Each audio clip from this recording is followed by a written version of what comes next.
Welcome once again to the Millennial Doomsday Review. It is I, brain in a jar, sentient data processing machine. I've just been sitting here in the lab, watching the news go by. Oh, there it goes now. It moves pretty fast, so you have to be quick if you want to catch it. And now, the news that matters. The US government shutdown ended abruptly this Friday when Trump agreed to a 3-week continuing resolution to fund the government, which does not include money for a border wall. Just one day after rumors were circulating that Trump was about to actually issue a state of emergency, the government shutdown abruptly ended. This was not because of the suffering of 800,000 civil servants. It wasn't because of deaths at national parks or worries about food contamination. It wasn't even the sad children's drawings the FBI posted in their publication, Voices from the Field. Thinking about it now, that is some strange yet effective shade. No, it was because of air travel. On the day air traffic controllers were due to miss their second paycheck, mass callouts grounded all flights out of LaGuardia Airport. I'm not even sure how people knew it was shut down. Faced with the threat of massive disruptions of air travel, and with the Super Bowl swiftly approaching, media is fond of saying Trump caved, but it's more like he was put in a box and mailed, same-day air, to the right place. Either we're going to find ourselves back in the same position in 3 weeks, or a budget will pass without funding for Trump's wall. Yay! Actually, it looks like Trump is threatening to declare a state of emergency or to shut down the government again. While legislation to provide government subcontractors with back pay is making its way through Congress, it's not close to being voted on, let alone passed anytime soon. Roger Stone, self-proclaimed dirty trickster famous for his collection of Nixon bongs, and for having been kink-shamed out of the George H.W. Bush campaign, was arrested Friday. He was on the verge of saying, "I am not a crook." That's a much more concise way to say, I did not launder intel for the Russian government. Or for that matter, I did not threaten to kill the state's witness or his dog. 98% of Americans have toxic Teflon-related chemicals coursing through their blood. The EPA, well, this bizarro world version of the EPA, has chosen not to set drinking water limits for the two chemicals used in Teflon products, according to draft documents reported on in Politico. These chemicals, known as PFOA and PFOS, can not only be found in products like Scotchgard and fire-resistant foams, but also in the tap water of more than 16 million American homes, according to testing done by, wait for it, the EPA. Big Chemical and the Department of Defense face the most liability. Federal scientists have already said that these chemicals are toxic at low levels, and they are lipophilic, which means they're absorbed by the human body easily and they stay there in the fat. Astonishingly, the American chemistry community supports the Trump administration's work with these chemicals. This now means the responsibility of creating limits and regulations for the levels of these toxins will fall to the individual states. At least your human insides will be slick and shiny. No grease sticks to your arteries when they're made of Teflon. Acting Attorney General Matt Whitaker has said that the special counsel's investigation would conclude soon, in a conference that was not about the special counsel's investigation, marking the first time someone has made this claim credibly. I believe him, based on his evident discomfort if nothing else. This has been the news that matters.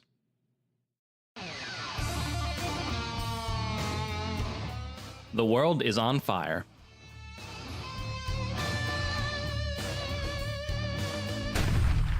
But actually, it's very cold. What's coming down from the North Pole? Is it Santa? No, it's death. The polar vortex will bring the coldest temperatures seen in a generation to an area stretching from the Midwest to upstate New York. The weather is boring. It's the second lowest form of news, above only celebrity baby news. Maybe not for you, beings exposed to the atmosphere. But my jar is climate controlled. Most weather does not concern me. But extreme cold? Oh, that worries me. So if you live in an affected area, be careful. Most weather-related death is from exposure to the cold. Good luck. Try not to freeze. Maybe be a little nicer to the homeless. or foster some cats.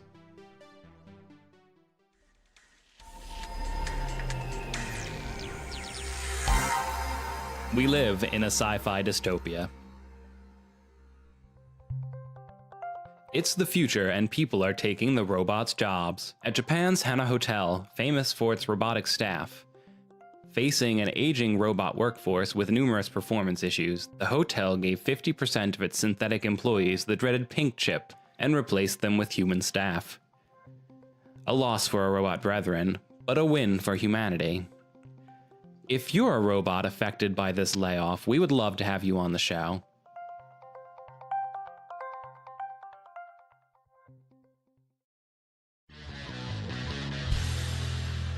Kids say the darndest things.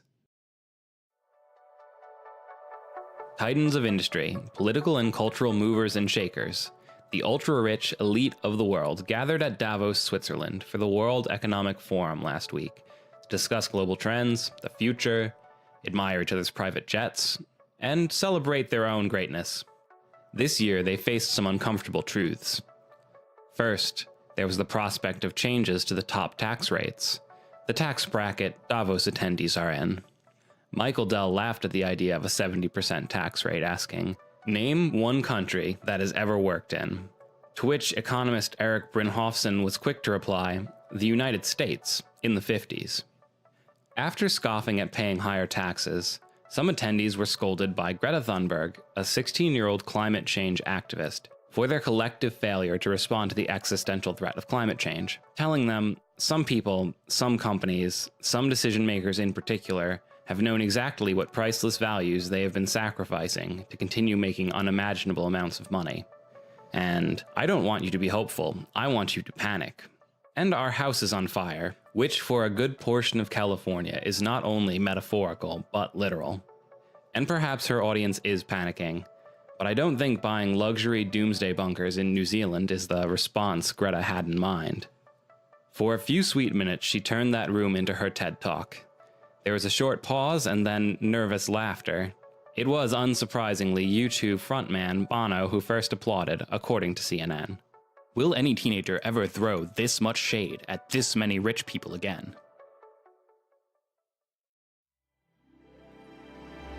Positivity Corner.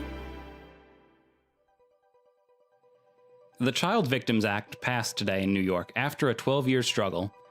It had previously passed in the state assembly, but been blocked by the Republican majority in the state Senate.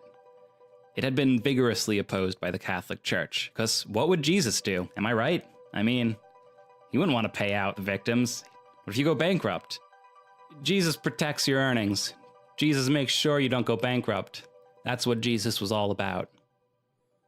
The Catholic Church softened their stance 3 days ahead of the vote, especially as it became clear it would pass, and that their prior opposition would be cast into a particularly harsh light. Much like the light of God, who perhaps is also judging them. I mean, not gonna say that God would disapprove or not, that would be a big leap, but anyway. This bill extends the statute of limitation for victims of child abuse to sue, bringing the age limit for filing suit from 23 to 55 years old, as well as removing a procedural hurdle, that being the requirement that one files a notice of claim for those abused at public institutions. Beyond the obvious financial loss of actually paying for one's crimes, the Catholic Church and other institutions with a history of child abuse will need to contend with the discovery process, sure to turn up some skeletons.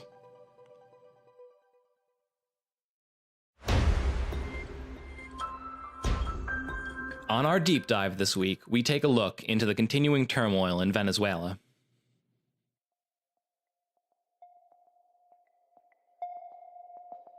Since the death of Chavez, Venezuela has been plagued by civil strife, food insecurity, and rapid inflation.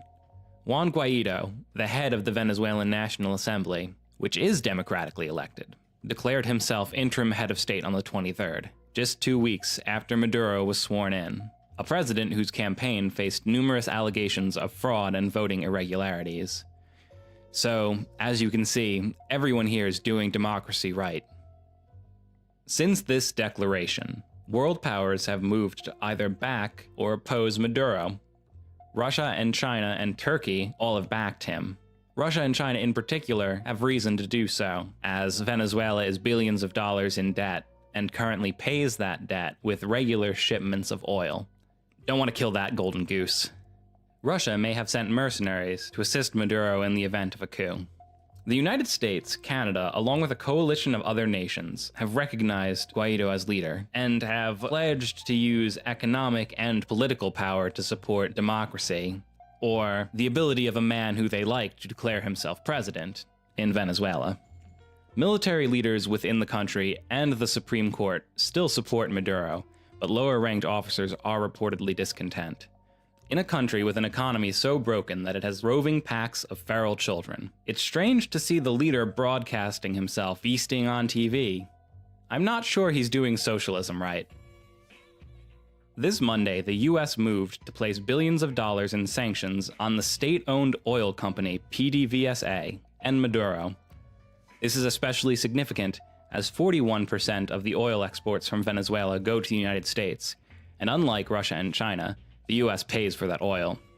All of this international maneuvering is looking like some pre-World War I foreign entanglements balance of power proxy craziness. I mean, Russia and China are owed billions of dollars. The United States is a longtime ideological opponent of Venezuela, and the current leadership in the United States in particular might like to see a socialist country fail. 5,000 troops to Colombia was seen ridden on a legal pad carried by National Security Advisor John Bolton during a briefing with reporters, fueling speculation that the United States is preparing to intervene militarily in Venezuela. Now, Bolton is no fool. Bolton might be the guy tying your girl to the train tracks twiddling his mustache, or the cowboy riding the nuke in Dr. Strangelove, but he is a competent, dangerous, bureaucratic knife fighter with extreme views on foreign policy. This wasn't an accident. Like with the dudes who say they accidentally sent out pictures of their junk, we know what's up. You don't have a blank legal pad with a single note on it facing the cameras unless you want people to see that note. Presumably one doesn't become National Security Advisor without knowing how to keep a secret. Let's speculate on ways this could have been avoided. Bolton could have carried the legal pad in reverse. He could have put it in a suitcase. He could have a staffer carry it. He may as well have circled his note and had arrows pointing to it. And, as the president has said, all options are on the table with Venezuela. I'm Brain in a Jar, and this has been the Millennial Doomsday Review. Each week, I'll read a headline submitted by you, and we can all truly appreciate the world in which we live. Today, our headline of the week is, Twitter CEO Jack Dorsey says Mark Zuckerberg served him goat he killed with a laser gun and then the knife. You can send your headlines of the week to mdrbraininajar@gmail.com. Once again, that is mdrbraininajar@gmail.com. Now get out of my lab.